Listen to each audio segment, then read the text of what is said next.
E amigas, vamos a mais uma edição da Liturgia da Palavra. Aqui nos meus endereços telemáticos nós temos o blog repórterpaulomaciel.blogspot.com e o endereço geral Paulo Roberto Maciel ou @Paulo Roberto Maciel 7919. Liturgia de 30 de junho de 2023, sexta-feira. 7ª semana do tempo comum na Igreja Católica Apostólica Romana. A cor dos paramentos litúrgicos é verde, conforme eu estou simbolizando aqui. No rito da celebração temos o ofício do dia. Antífona da entrada.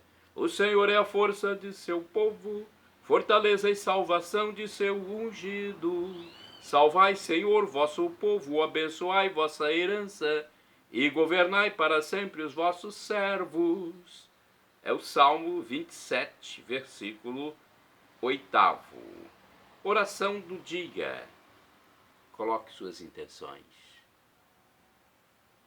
Rezemos. Senhor nosso Deus, dai-nos por toda a vida a graça de vos amar e temer, pois nunca cessais de conduzir os que firmais no vosso amor, por nosso Senhor Jesus Cristo, vosso Filho, na unidade do Espírito Santo. Primeira leitura do livro do Gênesis, capítulo 17, versículos 1º, 9 ao 10º e o 15 ao 22. Abraão tinha 99 anos de idade quando o Senhor lhe apareceu e lhe disse: Eu sou o Deus poderoso, anda na minha presença e sê perfeito. Deus disse ainda a Abraão: guarda a minha aliança, tu e a tua descendência para sempre. Esta é a minha aliança que devereis observar, aliança entre mim e vós e tua descendência futura. Todo homem entre vós deverá ser circuncidado. Deus disse também a Abraão: quanto à tua mulher Sarai, já não se chamará Sarai, mas Sara. Eu a abençoarei e também dela te darei um filho. Vou abençoá-la e ela será mãe de nações e reis de povos dela sairão. Abraão prostrou-se com o rosto em terra e pôs-se a rir, dizendo consigo mesmo: será que um homem de 100 anos vai ter um filho? E que aos 90 anos Sarai vai dar à luz? E dirigindo-se a Deus, disse: se ao menos Ismael pudesse viver em tua presença. Deus, porém, disse: na verdade é Sara, tua mulher, que te dará um filho, a quem chamarás Isaque. Com ele estabelecerei a minha aliança, uma aliança perpétua para a sua descendência. Atendo ao seu pedido também a respeito de Ismael, eu o abençoarei e tornarei fecundo e extremamente numeroso. Será pai de 12 príncipes e farei dele uma grande nação. Mas quanto à minha aliança, eu a estabelecerei com Isaque, o filho de Sara, que Sara te dará no ano que vem, por este tempo. Tendo acabado de falar com Abraão, Deus se retirou. Palavra do Senhor, graças a Deus. Vamos ao Salmo responsorial, ao Salmo 128, versículos 1º ao 2º, 3º, 4º ao 5º, refrão é o versículo 4º. Será assim abençoado todo aquele que respeita o Senhor. Repitamos: será assim abençoado todo aquele que respeita o Senhor. Feliz és tu, se temes o Senhor e trilhas seus caminhos. Do trabalho de tuas mãos hás de viver, serás feliz, tudo irá bem. Será assim abençoado todo aquele que respeita o Senhor. A tua esposa é uma videira bem fecunda no coração da tua casa. Os teus filhos são rebentos de oliveira ao redor de tua mesa. Será assim abençoado todo aquele que respeita o Senhor. será assim abençoado todo homem que teme o Senhor. O Senhor te abençoe de Sião cada dia de tua vida. Será assim abençoado todo aquele que respeita o Senhor. Repitamos, será assim abençoado todo aquele que respeita o Senhor. Aclamação ao Santo Evangelho, com um pequeno trecho de Mateus, 8º, versículo 17. Aleluia, aleluia, aleluia, aleluia, aleluia, aleluia, aleluia, aleluia. Cristo tomou sobre si nossas dores, carregou em seu corpo as nossas fraquezas. Aleluia, aleluia, aleluia, aleluia. Aleluia, aleluia, aleluia, aleluia. Evangelho de Jesus Cristo segundo São Mateus, capítulo 8º, versículos do 1º ao 4º. O Senhor esteja convosco, Ele está no meio de nós. Proclamação do Evangelho de Jesus Cristo, escrito por São Mateus. Glória a vós, Senhor. Pelo sinal da Santa Cruz, livra-nos Deus nosso Senhor dos nossos inimigos. Tendo Jesus descido do monte, numerosas multidões o seguiam. Eis que um leproso se aproximou e se ajoelhou diante dele, dizendo: Senhor, se queres, tu tens o poder de me purificar. Jesus estendeu a mão, tocou nele e disse: sê limpo. No mesmo instante, o homem ficou curado da lepra. Então Jesus lhe disse: olha, não digas nada a ninguém, mas vai mostrar-te ao sacerdote e faze a oferta que Moisés ordenou para servir de testemunho para eles. Palavra da salvação, glória a vós, Senhor. Vamos à liturgia comentada de Antônio Carlos Santini, liderança da comunidade católica Nova Aliança, e-mail santini@novaalianca.com.br, santini@novaalianca.com.br, para você enviar informações ou pedir informações. O título da liturgia comentada é Seja Purificado, baseado em Mateus 8º, versículos do 1º ao 4º. Vamos ver o que escreveu Santini aqui para nos esclarecer, né? Santo e puro, Jesus nos faz puros.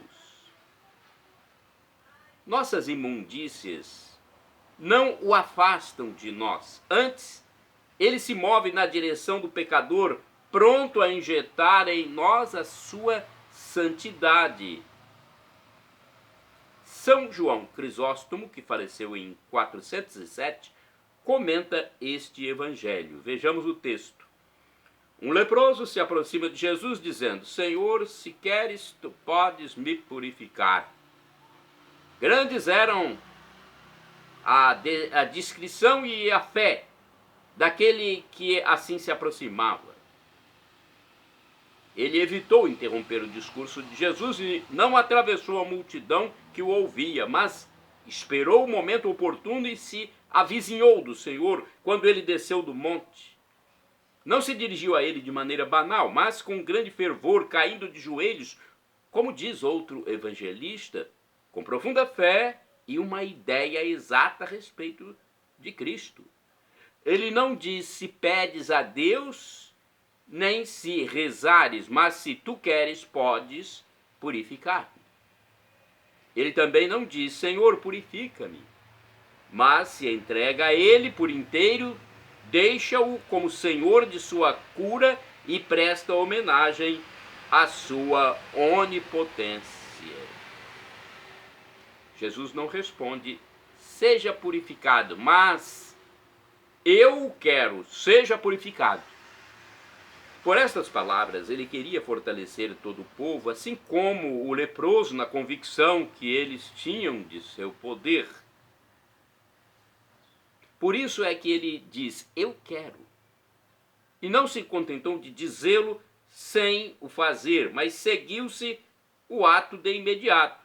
A coisa é executada com espantosa prontidão, mais rápida até do que o Evangelho pode dizer, pois a expressão, no mesmo instante, é lenta demais para traduzir a rapidez do ato.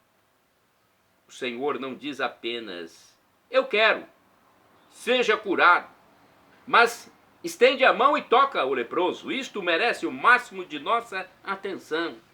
De fato, por que ele toca com a mão quando bastava querer e falar para o purificar? Parece-me que ele não tinha outro motivo senão demonstrar que não estava sob a lei, mas acima da lei, e que nada é impuro para aquele que é puro. A mão do Senhor não se tornou impura ao contato com o leproso. Ao contrário, o corpo do leproso foi purificado por aquela mão santíssima. É que o Cristo não veio apenas para curar os corpos, mas para elevar as almas à santidade e nos ensinar que a única lepra a temer é a do pecado. Após ser curado o corpo do leproso, após ter curado o corpo do leproso, Jesus lhe ordena que nada diga a ninguém, mas ir mostrar-se ao sacerdote e fazer a oferenda que Moisés prescrevera para lhe servir de atestado. Jesus o remete à lei, assim fechando a boca de seus adversários. Irmãos e irmãs, orai sem cessar. Senhor, purifica-me de meu pecado. Salmo 51, versículo 4. Agora vamos aos santos do dia. Eu pesquisei no site revista.arautos.org, que nos direciona também ao martirológio romano. Olha, dia 30 de junho é memória facultativa dos santos protomártires da Igreja Romana, que faleceram no ano 64 em Roma. Então, pode ser a missa comum ou a missa em memória dos santos protomártires. Vamos, inclusive, depois fazer aqui uma pequena história sobre eles. Ou melhor, vamos fazer de imediato santos protomártires da Igreja Romana, faleceram em 64 em Roma. Seu número não foi sequer contado. De seus nomes, a história registra apenas os dos apóstolos Pedro e Paulo.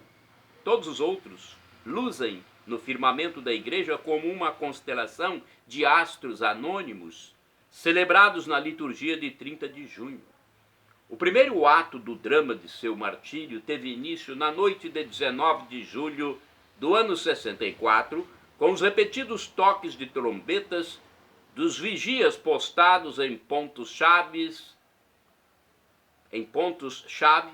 da capital do mundo. Toques de alerta bem conhecidos e temidos, logo seguidos dos primeiros gritos: fogo, fogo, fogo! Nessa cidade superpovoada com bairros pobres, nos quais se amontoavam casas de madeira, o incêndio acontecia. Quando, por fim, as chamas se apagaram, 6 dias depois, haviam destruído 10 dos 14 bairros da grande metrópole imperial. Tão pavorosa fora a catástrofe que se tornou impossível calcular o número de mortos. Durante esses terríveis dias, grandes grupos de homens impediam, por meio de ameaças, a ação de todos quantos queriam apagar o incêndio. Mais ainda, todos os historiadores antigos concordam em que foram vistos homens atiçando fogo. Os habitantes de Roma imediatamente acusaram Nero de ser o provocador do incêndio, ou pelo menos de ter favorecido o incêndio. O monstruoso imperador Para se livrar da imensa onda de indignação levantada contra ele, lançou a culpa sobre os cristãos. Para o homem que havia mandado matar sua própria mãe, a invenção de uma tal calúnia pesava muito pouco na sua consciência. Em breve espalhou-se por todo o império uma palavra de ordem: não é permitido ser cristão. Os algozes torturaram e depois decapitaram ou crucificaram os inocentes cristãos, vítimas. Em espetáculos, no circo de Calígula e Nero, localizado na colina do Vaticano, se organizaram caçadas nas quais os alvos eram cristãos revestidos de peles de animais ferozes, para assim serem perseguidos e por fim dilacerados pelos cães. São Clemente Romano, terceiro sucessor de São Pedro, São Clemente, relata as horrorosas cenas dessa noite, das quais foi testemunha ocular. E o historiador latino Tácito, homem claramente hostil ao cristianismo, escreveu que um tal excesso de atrocidade acabou por levantar em algumas parcelas da opinião pública um movimento de pena em relação aos cristãos. Estes são os proto-mártires da Igreja de Roma. Seus nomes são desconhecidos nesta terra, mas no céu eles brilham como sóis por toda a eternidade, e lá intercedem por nós que aqui celebramos sua gloriosa memória. A esta primeira perseguição sucederam-se 9 outras ao longo dos 250 anos subsequentes, até a proclamação do Edito de Milão, no ano 313. Calcula-se que nessa primeira fase da Igreja, 6 milhões de mártires selaram com a morte sua fé em nosso Senhor Jesus Cristo. Ou seja, uma média, em média, 24 mil por ano, 66 por dia. Os apóstolos São Pedro e São Paulo foram presos e encerrados no cárcere mamertino, onde não cessaram seu apostolado, conseguindo a conversão até dos próprios carcereiros. Eles não pararam de evangelizar, de cristianizar o mundo. O príncipe dos apóstolos, Pedro, foi condenado à crucifixão. Julgando-se indigno de morrer como seu mestre divino, Jesus pediu aos algozes que o crucificassem de cabeça para baixo. No local de sua sepultura foi edificada a grandiosa Basílica de São Pedro. O apóstolo dos gentios, São Paulo, por ser cidadão romano, mereceu um pouco mais de consideração das autoridades imperiais.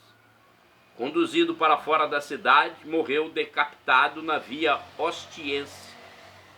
Decapitado, pescoço cortado, a cabeça cortada. Conduzido para fora da cidade, então morreu na via Ostiense, tendo a cabeça cortada. Sobre o seu túmulo se encontra a magnífica Basílica de São Paulo extramuros. Que história, gente, não é fácil, hein? A vida dos nossos irmãos do passado que defenderam a cristandade. Santos protomártires da Igreja. Vamos pedir que eles roguem por nós. Santos protomártires da Igreja Romana, rogai por nós. Outros santos do dia 30 de junho. São Basílides, soldado e mártir, faleceu mais ou menos em 202. Tendo procurado proteger Santa Potamiena dos ultrajes de homens impudicos, enquanto a conduzia ao suplício, acabou por se converter a Cristo e recebeu também a palma do martírio.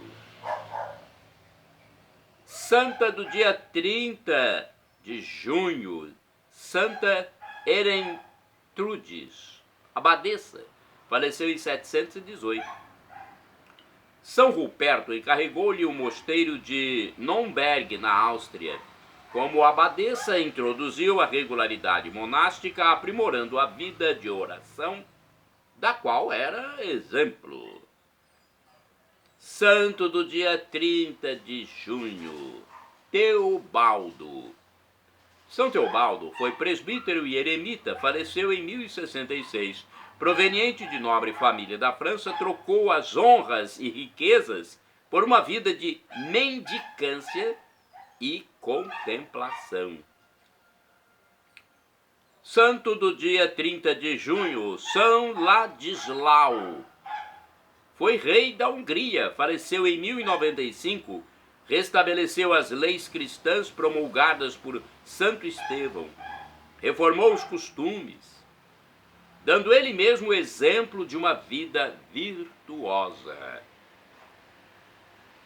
Temos mais santos aqui. Santo do dia 30 de junho, Santo Otão. Faleceu em 1139. Otão foi bispo de Bamberg, na Alemanha. Evangelizou com grande zelo os pomeranos. Temos mais santos ainda, hein? Santo Adolfo de Osnabrück. É santo do dia 30 de junho. Santo Adolfo foi bispo e faleceu em 1224. Após ter sido eleito bispo de Osnabrück, na Alemanha, continuou levando a austera vida cisterciense, que abraçara no mosteiro de Altenkamp. São Vicente Doyen. É santo do dia 30 de junho. É do Vietnã, por isso um nome diferente, Doyen, sobrenome. Vicente Doyen foi presbítero e mártir, faleceu em 1838. Religioso dominicano, foi decapitado em Hai Duong, no Vietnã, no tempo do imperador Minh Mang. Santo do dia 30 de junho é o beato Januário Maria Sarnelli. Foi presbítero, faleceu em 1744.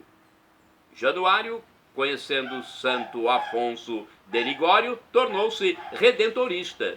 Os dois viajaram juntos em missões pela Itália. Santo do dia 30 de junho é o beato Zenão Kovalik. Zenão Kovalik foi presbítero e mártir. Faleceu em 1941. Sacerdote redentorista, foi morto na prisão em Lviv, na Ucrânia. Mais um santo. Santo do dia 30 de junho é o beato Basílio Velikovsky. Basílio Velikovsky foi bispo e mártir. Faleceu em 1973. Foi um religioso redentorista e bispo de Leopole, na Ucrânia. Foi duramente atormentado e perseguido por haver exercido clandestinamente seu ministério. Morreu no exílio, em Winnipeg, no Canadá. Shalom Adonai é uma expressão hebraica que significa a paz de Deus. El Shaddai significa Deus onipotente, Deus todo-poderoso, Ele proverá. Creia, Ele proverá, providenciará o que você precisa se for para o seu bem. O professor Felipe Rinaldo Queiroz de Aquino, que tem um canal na internet, onde responde às nossas dúvidas diariamente pela internet. O professor Felipe, que é escritor de mais de 100 livros da história da Igreja Católica, diz que Deus pode nos dar uma dessas três respostas: sim, não ou espere. Então, Deus fará algo que é melhor para você. Se você está achando que Deus está demorando para te atender, aquiete-se. Tenha fé. Deus só faz o que é melhor para nós. E agora, do aramaico dialeto de Jesus, eu clamo: Maranatá, com a tônica na última sílaba, como falamos nós católicos, ou Maranata, como dizem nossos irmãos separados, os evangélicos ou protestantes. Não importa a pronúncia, o significado é o mesmo. Vinde, Senhor Jesus. Um dia ele voltará, será o juízo final. Não sabemos nem a data, nem a hora, mas sabemos, temos a certeza de que ele voltará para o juízo final, a parousia. Neste dia, muitos irão para o céu e muitos irão para o inferno. Quem for para o inferno irá por decisão própria, por rejeitar a graça desse grandioso Deus de amor, que se humanou, viveu, sofreu, morreu por nós na cruz como um Cordeiro Santo, e ascendeu ao céu, onde está à direita do divino Pai Eterno, como nosso mediador, como nosso sumo sacerdote, como nosso irmão primogênito, primeiro humano que ressuscitou e subiu ao céu. Então, se você rejeita, você não quer viver para sempre com ele. Então não vai viver na tormenta eterna. Isso é muito sério. Mas há a esperança. Nesta passagem aqui pela terra, é o único momento em que nós podemos nos decidir por Deus e aceitar essa graça que ele nos deu. Né? Tomar posse. Perdão, Senhor, pelos meus pecados passados, presentes, futuros, físicos e espirituais. Pecados do pensamento, palavras, atos, omissões, e me dê a vida eterna. Meu Jesus, eu quero a vida eterna convosco. Meu Jesus.